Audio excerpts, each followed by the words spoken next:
अणुवर्त विद्यालय के ऑनलाइन अध्ययन सत्र में आपका स्वागत है। मैं विष्णुकांत शर्मा, कक्षा 8 के विज्ञान विषय के अंतर्गत आज हम अध्ययन करेंगे द्वितीय अध्याय सूक्ष्म जीव शत्रु या मित्र। गत सत्र अध्ययन सत्र में हमने सूक्ष्म जीवों के बारे में पढ़ा था कि सूक्ष्म जीव कितने प्रकार के होते हैं, वायरस है, जीवाणु है, प्रोटोजोआ है, इनके बारे में जाना।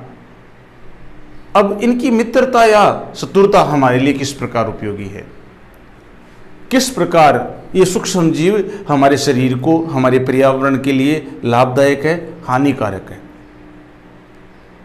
प्रकृति में सूक्ष्म जीव सर्वत्र उपलब्ध है, चाहे वह हमारा शरीर है, चाहे ये पर्यावरण है। आपने देखा होगा जब कोई पशु मर जाता है तो उसकी बदबू लंबे दूर तक फैल जाती है। क्यों? क्योंकि सूक्ष्म जीव उसको सड़ा देते हैं, बैक्टीरिया पैदा कर देते हैं। उसकी जो बदबू होती है वो हवा में घुलकर संपूर्ण एरिया में फैल जाती है, जगह में फैल जाती है। तो सूक्ष्म जीव हमारी प्रकृति में सर्वत्र विद्यमान है। रात को हम सोकर सुबह उठते हैं तो आप देखिएगा हमारे मुंह में बदबू आती है। क्यों? रात को हमने जो खाना खाया हमने अच्छे से कुरला किया है, लेकिन सुबह जब हम उठेंगे और जो अन्न के कण हमारे मुंह में है वो सड़ जाएंगे। क्यों? मुंह में बैक्टीरिया है। तो प्रकृति में सर्वत्र बैक्टीरिया है। आप देखिए दूध को गर्मी में छोड़ दीजिए, उसमें बैक्टीरिया उत्पन्न हो जाएंगे और वो फट जाएगा। तो बैक्टीरिया सर्वत्र है, जीवाणु सर्वत्र है, जीव सर्वत्र है। अब ये सूक्ष्म जीव किस रूप में हमारे लिए लाभदायक है, तो आज सबसे पहले हम उस लाभदायक जीवों की स्थिति के बारे में चर्चा करेंगे। मिट्टी की उर्वरता में वृद्धि। मैंने पहले एक बात की थी कि प्रकृति में सर्वाधिक अगर कोई गैस है तो वो है नाइट्रोजन। नाइट्रोजन गैस 78% है। प्रकृति में वायुमंडल में सर्वाधिक गैस कौन सी है? नाइट्रोजन 78%। लेकिन इस नाइट्रोजन की एक विशेषता भी है कि ये डायरेक्ट पौधों को प्राप्त नहीं होती। तो कैसे प्राप्त होती है? ये लेग्यूमिनेसी कुल के पौधों में। लेग्यूमिनेसी कौन से? जिनके पौधों की जड़ों में गांठें पाई जाती है। लेग्यूमिनेसी मटर कुल के पौधों में, चना कुल के पौधों में, जिनकी पौधों की जड़ों में गांठें पाई जाती है, वहां पर नाइट्रोजन स्थिरीकरण होता है। वहां पर कुछ ऐसे विशेष प्रकार के जीवाणु पाए जाते हैं, जैसे राइजोबियम जीवाणु, एजोबैक्टर जीवाणु, एजेटोबैक्टर। ये सब जीवाणु क्या करते हैं? नाइट्रोजन को प्रकृति वायुमंडल से डायरेक्ट ग्रहण करते हैं और नाइट्रोजन का स्थिरीकरण करते हैं।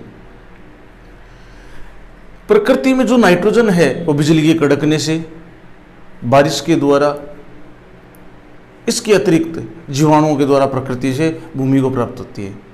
और भूमि की उर्वरता शक्ति के लिए हमने एक बात पढ़ी थी कि सूक्ष्म मात्रिक तत्व होते हैं KNP, पोटेशियम, नाइट्रोजन और फास्फोरस। पोटेशियम, नाइट्रोजन और फास्फोरस, इन 3 तत्वों की अति आवश्यकता होती है, सूक्ष्म मात्रिक तत्व बोलते हैं।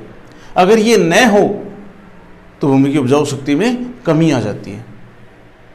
तो ये जरूरी है। अभी नाइट्रोजन सूक्ष्म मात्रा में चाहिए और प्रकृति में खूब प्रचुर मात्रा में, लेकिन डायरेक्ट नहीं ले सकते।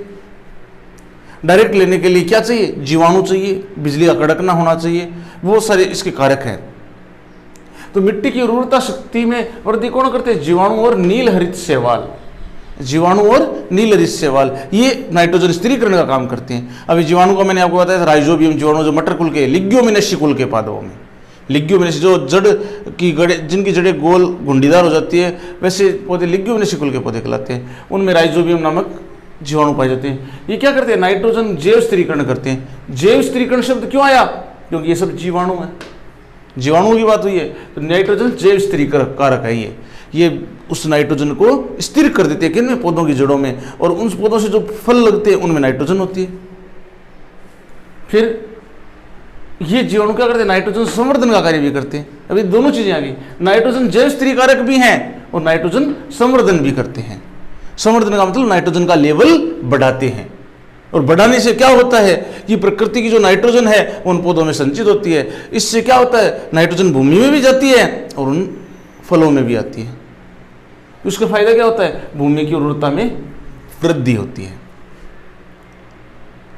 इस प्रकार जीवाणु और नील हरित शैवाल हमारे मित्र क्यों हैं? कि मिट्टी की उर्वरा शक्ति में बढ़ोतरी करते हैं। फिर आया पर्यावरण का शुद्धिकरण। अब देखिए, अभी हम एक बात कर रहे थे कि पशु मर जाता है, उसे हमने कहीं डाल दिया, बदबू चारों तरफ फैल जाती है, लेकिन धीरे धीरे धीरे उसका कंकाल बचता है। कुछ समय बाद हम देखते हैं बदबू खत्म। क्यों? सूक्ष्म जीवों ने उसके मांस को खाना शुरू कर दिया और उस सूक्ष्म जीवों ने उसको सुखा दिया, पूरा खा लिया। आपने पिछली कक्षाओं में, गत कक्षाओं में पढ़ा होगा कि वैसे तो जीव दो प्रकार के होते हैं, स्वयंपोषी और विषमपोषी। अब विषमपोषी में भी कई प्रकार के होते हैं, परभक्षी, परपोषी, मर्तोपजीवी। मर्तोपजीवी एक शब्द है जो मृत जीवों से अपना भोजन ग्रहण करते हैं, जो जिसमें जीवाणु आते हैं, अपघटक बोलते हैं जिन्हें। तो ये पर्यावरण का शुद्धिकरण करने में जीवाणु बहुत बड़े योगदान है। अब देखिए हमारे इतनी पशुधन है हमारे यहाँ पे कि उनके जो गोबर है वो किस काम आए। इतने पेड़ हैं, उनकी पत्तियाँ, कचरा है, वो किस काम आए। तो हम क्या करते हैं, बड़ा सा खड्डा खोदा, उसमें डाल दिया, गोबर को डाल दिया, पशुओं के मलमूत्र को डाल दिया, इसके अलावा पत्तियों को, कूड़े करकट को डाल दिया, और कुछ समय बाद वो सड़ने लगता है। क्यों? उसमें बैक्टीरिया पैदा हो जाते हैं। गोबर भी एक जैवकारक पदार्थ है, जीवों से उत्पन्न है, उसमें बैक्टीरिया उत्पन्न हो जाते हैं और लास्ट में वो खाद में बदल जाता है। उस खाद को क्या कहते हैं? ह्यूमस कहते हैं। और इस ह्यूमस को खेतों में डाल जाता है, बहुत उपयोगी होती है। इसके अलावा आपने देखा होगा केंचुआ किसान मित्र कहलाता है। तो जैसे बहुत बड़ा गोबर का ढेर है, उसमें केंचुए छोड़ दिए जाते हैं, वो उसको खा खा कर मिट्टी के रूप में निकालते रहते हैं, और वो मिट्टी वर्मी कंपोस्ट कहलाती है, वर्मी कंपोस्ट, और किलो के भाव बिकती है। क्यों? खेतों के लिए वो उपयोगी है। इस प्रकार सूक्ष्म जीव हमारे लिए बहुत उपयोगी है। खाद में बदलना मैंने अभी आपको बताया। तो ये हमारे मित्र रूप में बहुत सारे कार्यों में उपयोगी है, जो भूमि की उर्वरता शक्ति बढ़ाते हैं, पर्यावरण को भी शुद्ध करते हैं। पर्यावरण में होने वाली हानि, आज मान लीजिए एक पशु मर गया और पड़ा रहेगा, उसको लगातार लंबे समय तक उसका अपघटन न होगा तो प्रकृति के लिए नुकसानदायक होगा। लेकिन सूक्ष्म जीव उसका अपघटन कर देते हैं और लास्ट में कंकाल बचता है। इस प्रकार सूक्ष्म जीव हैं वो हमारे लिए मित्र हैं, पर्यावरण के लिए मित्र है, इस भूमि के लिए मित्र है, हमारे लिए मित्र है। आपने देखा होगा हम दही खाते हैं, दही में एक जीवाणु पाया जाता है जिसको लैक्टोबैसिलस बोलते हैं। दंडाकार जीवाणु होता है, ऐसा जीवाणु होता है दंडाकार, कैप्सूल जैसा दंडाकार जीवाणु होता है। वो हमारे पेट में जाकर पेट को ठंडक देता है। इसके अलावा आपने देखा होगा हमारे पेट में एक ई कोलाई नामक जीवाणु पाया जाता है आंत में, वो हमारी पेट की भोजन के पाचन आदि को नियंत्रित करता है। तो बहुत सारे ऐसे जीवाणु जो हमारे मित्र हैं। आपने देखा होगा जब दस्त लगते हैं, हैजा हो जाता है, तो डॉक्टर एक स्पोरोलेक नामक दवाई देते हैं। तो उस स्पोरोलेक में भी वो जीवाणु होते हैं, बीजाणु होते हैं, जो पेट में जाकर उन रोगों को, जो रोगाणु हैं उनको नष्ट करते हैं। तो बहुत सारी ऐसे जीवाणु जो हमारे परम मित्र हैं और जो हमें शरीर को फायदा पहुंचाते हैं। अब उसके हानिकारक स्वरूप को, हानिकारक सूक्ष्म जीव। हानिकारक सूक्ष्म जीवों में क्या है, किसे कहते हैं हानिकारक सूक्ष्म जीव या रोगकारक सूक्ष्म जीव? वे सूक्ष्म जीव जो मनुष्य या पौधों में रोग उत्पन्न करते हैं, रोगाणु या रोगकारक कहलाते हैं। वे सूक्ष्म जीव जो मनुष्य या पौधों में रोग उत्पन्न करते हैं, रोगकारक या रोगाणु कहलाते हैं। वे सूक्ष्म जीव जो मनुष्य या पौधों में रोग उत्पन्न करते हैं, सूक्ष्म जीव हैं वो अगर हमारे अंदर रोग उत्पन्न करेंगे तो क्या कहलाएंगे? रोगकारक या रोगाणु कहलाएंगे। अब मनुष्य में रोगकारक सूक्ष्म जीव, ये हमने परिभाषा पढ़ी है। हानिकारक सूक्ष्म जीव या रोगकारक भी बोल सकते हैं, मैंने हानिकारक लिखा है, यहाँ रोगकारक भी हो सकता है। रोगकारक सूक्ष्म जीव किसे कहते हैं? वे जीव, सूक्ष्म जीव जो मनुष्य या पौधों में रोग उत्पन्न करते हैं, रोगकारक सूक्ष्म जीव कहलाते हैं। सबसे पहले हम मनुष्य में बात करते हैं। मनुष्य में रोगकारक सूक्ष्म जीव, आपने देखा होगा मनुष्य में जो मुख्य रोग से रोग होते हैं, हैजा, सर्दी जुकाम, चिकन पॉक्स, क्षय रोग, ये सब रोग होते हैं।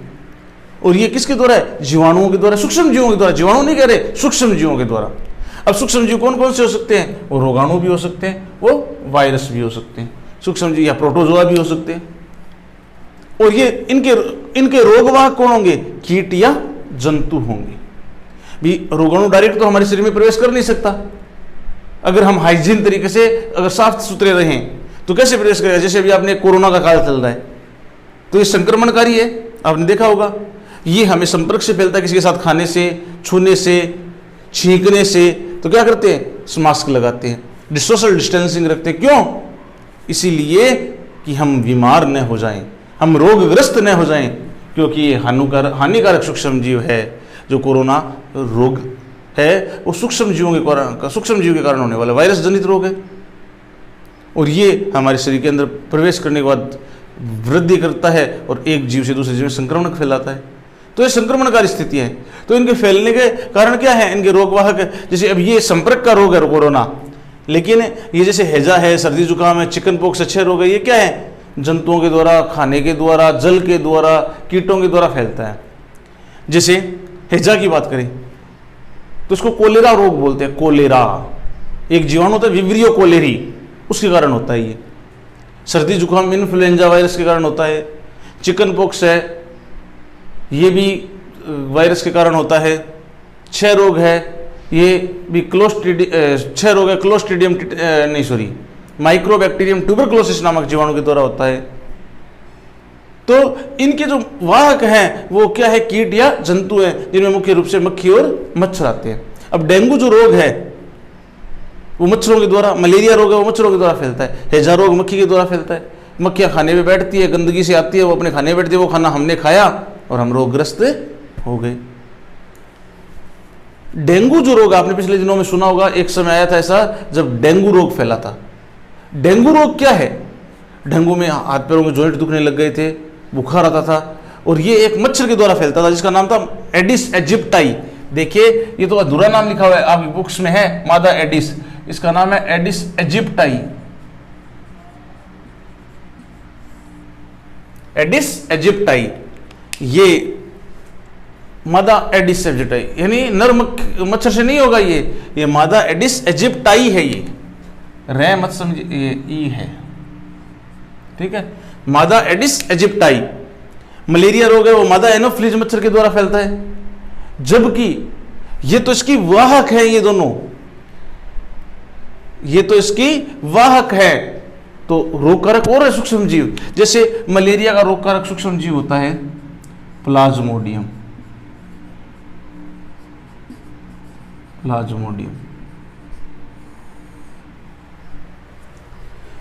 प्लाज्मोडियम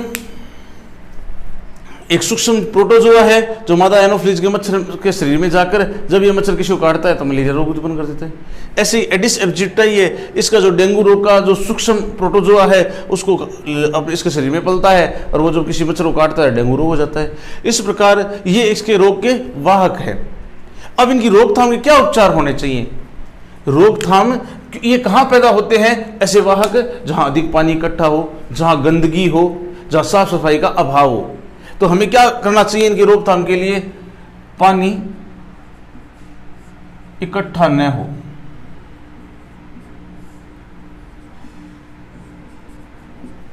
जहां भी हम रहें पानी इकट्ठा न हो। दूसरा, साफ सफाई पूरी हो।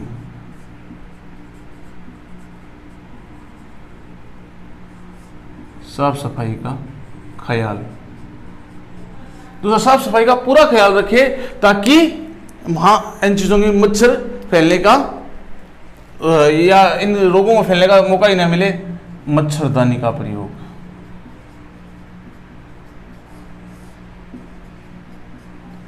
ये भी हमारे उपचार में सहायक है। चौथा,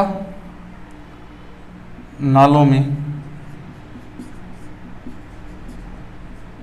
तेल डालना।